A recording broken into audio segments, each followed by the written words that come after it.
20 लाख से अधिक ईवीएम गायब हैं। जो लोग ईवीएम के चीफ कंट्रोलर कंपनियों से बात किया करते थे, आज गायब ईवीएम पर कौन सी कंपनियों को ईवीएम का देखरेख मिला हुआ है? जब विदेशों से देश में के जनता के टैक्स के पैसों से ईवीएम खरीदा गया, ईवीएम 20 लाख से ज्यादा ईवीएम गायब हैं। वो कहां है? किस भाजपा के कार्यालय में है? ये जवाबदेही गृह मंत्रालय की होती है। ये जवाबदेही देश के प्रधानमंत्री की होनी चाहिए कि जो विदेशों से ईवीएम खरीदा गया, उन ईवीएमों में 20 लाख ईवीएम कैसे गायब है? आपने देखा होगा, अभी बंगाल में एक बात बताइए, आग अचानक से जहां ईवीएम रखा रहता है लग जाता है, क्या हुआ? फायर सेफ्टी की व्यवस्था नहीं थे? मालवीय नगर की घटना के बाद दिल्ली में दूसरी अग्निकांड हुए। भाजपा की ट्रिपल इंजन की सरकार है।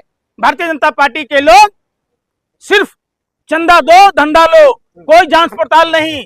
किसी की मौतें होती हैं तो होने दो, मस्त राम मस्ती में आग लगे बस्ती में। लेकिन कहा जाए टेक्निकल फॉल्ट की वजह से आग लगी है, उस पर राजनीति करना ठीक नहीं है, सही नहीं है। कौन बोल रहा है भाई? अधिकारी कह रहे हैं। अरे भाई, अधिकारी, अफसर, मंत्री, सेठ, महाजन, तीनों का एक ही सिवाला। क्या ये तीनों भाजपा से मिले हुए? आखिर जो चुनाव आयोग की मशीनें ईवीएम रखी हुई है, तो क्या वहां फायर सेफ्टी के कोई यंत्र नहीं थे? कैसे आग लग गई? कैसे? आपने देखा होगा, नीट पेपर लीक हुआ, वहां आग लग गई।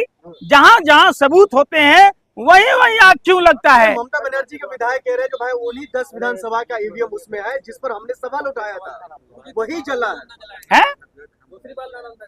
नहीं, उनका ममता बनर्जी के विधायक कह रहे हैं जो उन्हीं मतलब 10 विधानसभाओं के ईवीएम उसमें मौजूद था जिस पर हमने सवाल उठाया था। बिल्कुल काउंटिंग की बात कर रहे हैं। बिल्कुल, सबूत और साक्ष्य एक साजिश षड्यंत्र प्रयोग के तहत ये घटने को अंजाम दिया गया है। इसकी उच्च स्तरीय जांच होनी चाहिए। संयुक्त संसदीय समिति से इसकी जांच होनी चाहिए। 20 लाख से अधिक ईवीएम गायब हैं। जो लोग ईवीएम के चीफ कंट्रोलर कंपनियों से बात किया करते थे, आज गायब ईवीएम पर कौन सी कंपनियों को ईवीएम का देखरेख मिला हुआ है? जब विदेशों से देश में के जनता के टैक्स के पैसों से ईवीएम खरीदा गया, ईवीएम 20 लाख से ज्यादा ईवीएम गायब हैं। वो कहां है? किस भाजपा के कार्यालय में है? ये जवाबदेही गृह मंत्रालय की होती है।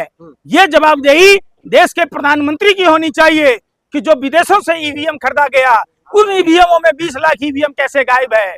आपने देखा होगा, अभी बंगाल में एक बात बताइए, आग अचानक से जहां ईवीएम रखा रहता है लग जाता है, क्या हुआ? फायर सेफ्टी की व्यवस्था नहीं थे? मालवीय नगर की घटना के बाद दिल्ली में दूसरी अग्निकांड हुए। भाजपा की ट्रिपल इंजन की सरकार है। भारतीय जनता पार्टी के लोग सिर्फ चंदा दो धंधा लो, कोई जांच पड़ताल नहीं। किसी की मौतें होती हैं तो होने दो, मस्त राम मस्ती में आग लगे बस्ती में। लेकिन कहा जाए टेक्निकल फॉल्ट की वजह से आग लगी है, उस पर राजनीति करना ठीक नहीं है, सही नहीं है। कौन बोल रहा है भाई? अधिकारी कह रहे हैं। अरे भाई, अधिकारी, अफसर, मंत्री, सेठ, महाजन, तीनों का एक ही सिवाला।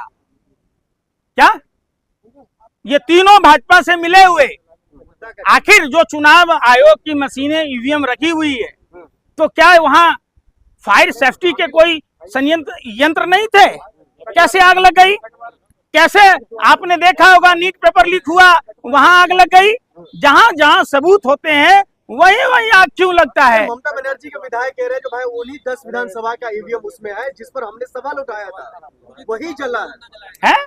नहीं, उनका ममता बनर्जी के विधायक कह रहे हैं जो उन्हीं मतलब 10 विधानसभाओं के ईवीएम उसमें मौजूद था जिस पर हमने सवाल उठाया था। बिल्कुल काउंटिंग की बात कर रहे हैं। बिल्कुल, सबूत और साक्ष्य एक साजिश षड्यंत्र प्रयोग के तहत ये घटने को अंजाम दिया गया है। इसकी उच्च स्तरीय जांच होनी चाहिए। संयुक्त संसदीय समिति से इसकी जांच होनी चाहिए। चलिए।